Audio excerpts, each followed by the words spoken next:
কাশ্মীরে মুসলমানের রক্ত নিয়ে খেলা করে, চীনের ওই ঘুরে মুসলমানদেরকে হত্যা করা হয়। আজও ভারতে গরু দস্তু খাওয়ার অপরাধে মুসলমানদেরকে হত্যা করা হয়। জয় শ্রীরাম স্লোগান না দেওয়ার কারণে আজও গুজরাটের জমিনে মুসলমানদেরকে পিটানো হয়। কথা বলে তাম পৃথিবীর জালেমেরা, সাদা চামড়ার দলেরা, পশ্চিমা বিশ্বের জালেম নেতারা ঐক্যবদ্ধ হয়েছে ইসলাম আর মুসলমানকে মুছে ফেলে দেওয়ার জন্য। কিন্তু ওরা তো জানে না কিয়ামত পর্যন্ত ইসলাম আর মুসলমানকে মুছে ফেলে দেওয়ার ক্ষমতা পৃথিবীর কোন জালেমের নাই। কথা বলে ঠিক না? সূরা সফ আয়াত নাম্বার 8 আল্লাহ রাব্বুল আলামিন জানিয়ে দিলেন কাফেররা চায় মুখের ভূতকে দিনের আলোকে, ইসলামের আলোকে, কোরআনের আলোকে নিভায়া দিতে। আমার আল্লাহ ডেকে বলেন আল্লাহু মুতিম্মু নূরিহি, এই জমিনে দিনের আলোকে, কোরআনের আলোকে, ইসলামের আলোকে আমি আল্লাহ রাব্বুল আলামিন প্রতিষ্ঠিত করে ছাড়ব। যদিও কাফের বেঈমানদের অন্তরে যত ধরনের জ্বালা যন্ত্রণা হোক না কেন, বলুন আল্লাহু আকবার। ইসলাম ছিল, আছে, থাকবে। ইসলামকে মুছে ফেলতে আসবে যারা, পৃথিবীর মানচিত্র থেকে ওই জালেমদেরকে মুছে ফেলে দেবেন আমার আল্লাহ। কথা বলেন না কেন? আমার আল্লাহ দেখে বলে আমার নাম আল্লাহ।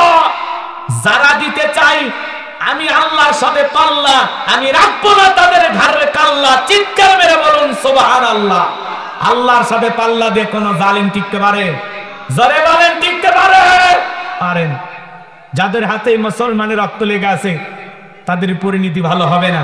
বাংলার জমিনে যারা সোনার মানুষদেরকে ফাঁসির দড়িতে ঝুলিয়েছিল, শাপলা চত্বরে বিদ্যুৎ বন্ধ করে, মিডিয়া বন্ধ করে, 2013 সালে 5 মে শাপলা চত্বরে যারা আলেমদেরকে, হাফেজদেরকে হত্যা করেছিল, নির্ভর মানুষদেরকে বছরের পর বছর জেলখানায় বন্দী করে রেখেছিল, যাদের হাতে মুসলমানের রক্ত লেগেছিল, ক্ষমতার চেয়ে ছুঁয়ে তারা পালিয়ে গেছে। কথা বলেন ঠিক না? আমরা বারবার বললাম ম্যাডাম পদত্যাগ করেন। আল্লাহ বলে কিসের পদত্যাগ? ওরা যে অন্যায় অপরাধ করেছে শুধু পদত্যাগ না, আমি আল্লাহ ওদেরকে দেশ ত্যাগ করতে বাধ্য করব। ইন্না বাতশা রাব্বিকা লাশাদীদ, আল্লাহর পাকড়াও বড় কঠিন। আল্লাহ ধরে না, সেদিন ধরবে মামু বাড়ি দিল্লি গিয়ে পড়বে। কথা বলেন ঠিক না? ক্ষমতার চেয়ে ছুঁয়ে পালিয়ে গেছে। কথা কন, বড় বড় কথা বলতে পালাবো না, হারাবো না, কই পালিয়েই তো গেলে। আগামী তো সিদ্ধান্ত নেন। আর যাই হোক, কোন নারীকে এই দেশের প্রধানমন্ত্রী বানানো যাবে না। যেই দলেরই হোক, পুরুষ হবে আমাদের প্রধানমন্ত্রী। কারা কারা চান হাত তুলে দেখা। ছোটবেলায় বাবার হাত ধরে মসজিদে গিয়েছিলেন, ইমাম সাহেবের কণ্ঠে সূরা ফাতিহা শুনেছিলেন। আপনার বয়স এখন 50-60 বছর। যারা দৈনিক 5 ওয়াক্ত সালাত আদায় করে, কমপক্ষে 40 বার সূরা ফাতিহা পাঠ করতে হয়। কোন মানুষ কি বিরক্ত হয়ে বলছে যে সূরা ফাতিহা পড়তে আর ভালো লাগে না? বলে কোরআনের আকর্ষণ কমছে? কবে না।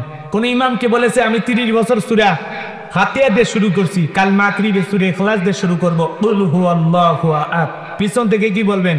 আল্লাহু আকবার। হুজুর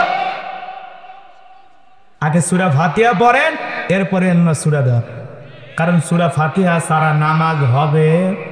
জোরে বলেন হবে। কোরআনের ভিতর আল্লাহ এমন একটা আকর্ষণ দিয়েছে, কোরআন জোরে বললেও মজা লাগে, টেনে বললেও মজা লাগে, মাঝামাঝি সুরে বললে মজা লাগে। কোরআনের আকর্ষণ কিয়ামত পর্যন্ত করবে না। চিৎকার মেরে বলুন সুবহানাল্লাহ। কোরআনের ভিতরে যে মধু আছে, যে আকর্ষণ আছে, এটা কিয়ামত পর্যন্ত কমবে না। অনেক পয়গাম্বরকে আল্লাহ অনেক মজেজা দিয়েছে, নবীও বিদায় নিছে, মজেজাও বিদায় নিছে। কিন্তু উম্মতে মুহাম্মাদের জন্য বিশ্ব নবীকে আল্লাহ এমন একটা মজেজা দিয়েছেন যার নাম কোরআন। কিয়ামত পর্যন্ত এই কোরআনের আকর্ষণ কমবে না। বলেন সুবহানাল্লাহ। কি বলেন? রাগ করেন? একটা গান 2 বার 3 বার শুনে মানুষ বিরক্ত হয়, বলে এই গান বন্ধ কর। ইসের আউল ফাউল গান বাগা, মানুষ বিরক্ত হয়। কথা কন না কথা। আপনাকে আমার কথা রাগ করতেছে? মানুষ বিরক্ত হয় না একটা গান শুনে, কিন্তু কোরআন শুনে কেউ বিরক্ত হন? আর যদি কেউ বলে কোরআন শুনে আমার বিরক্ত লাগে, খারাপ লাগে, বুঝবেন আপনার অন্তর কি হয়েছে? মরিচা পড়ছে, আপনি ধ্বংস হয়ে গেছেন। কথা কম। মনটা যদি আবক্করের মতো নরম হয়, কোরআন শুনলে কি ইমানটা বাড়বে।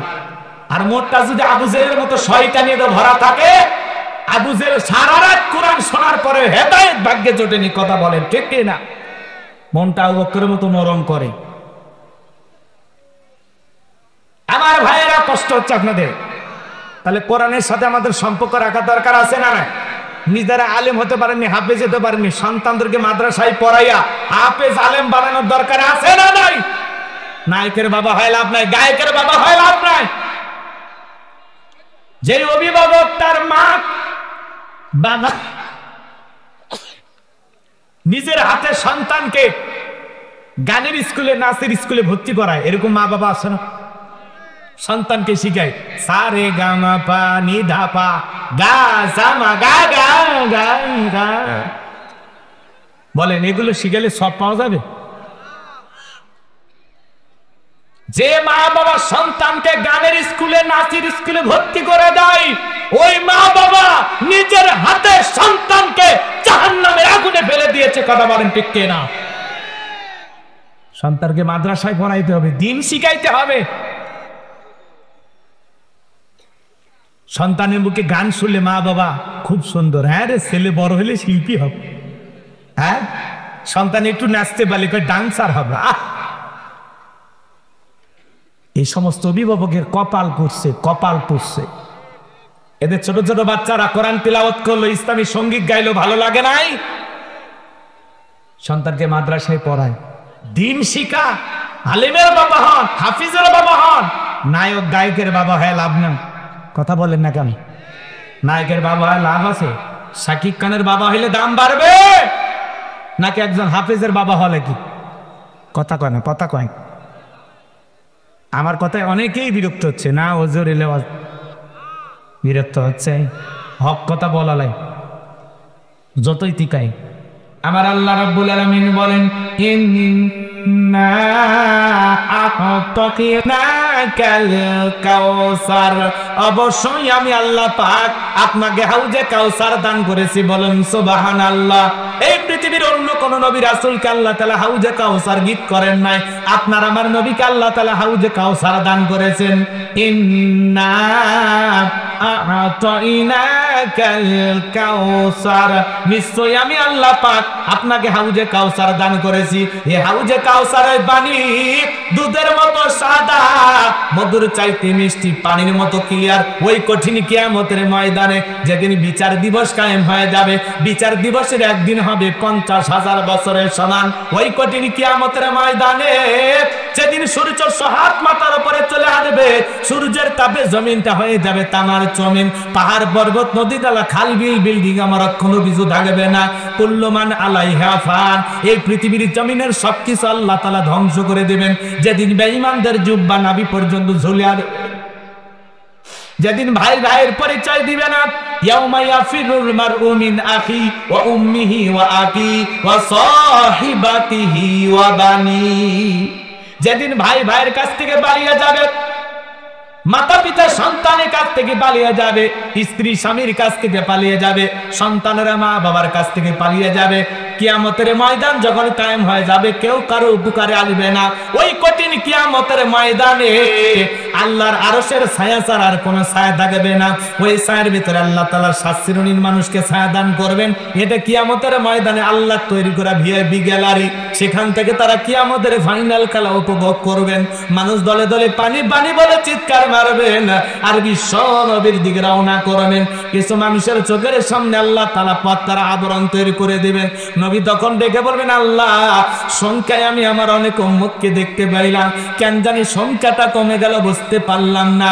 আমার আল্লাহ ডেকে বলে, বন্ধু আপনি পাইকারি তরে সবাইকে হাউজে কাউসারের পানি পান করাইতে পারবেন না।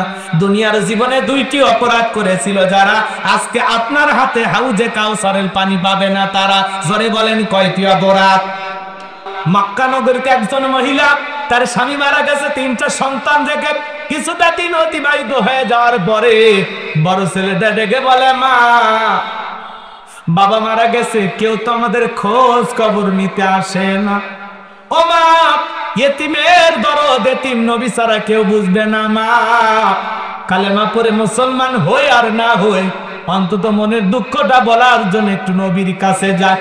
মহিলা রাজি হয়ে গেলেন, তার 3জন সন্তানকে বিশ্ব নবীর দরবারে চলে আসলেন।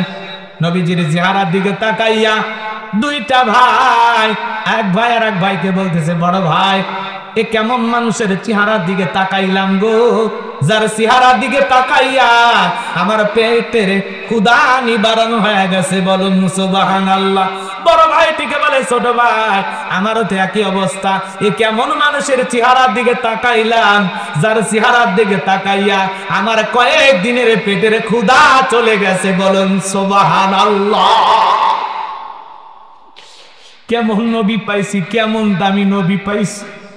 হযরতে বেলাল নবীজির চেহারার দিকে তাকাইয়া দেখে বলে, নবী আপনার চাইতে সুন্দর মানুষ আমি জীবনে কোনোদিন দেখি না।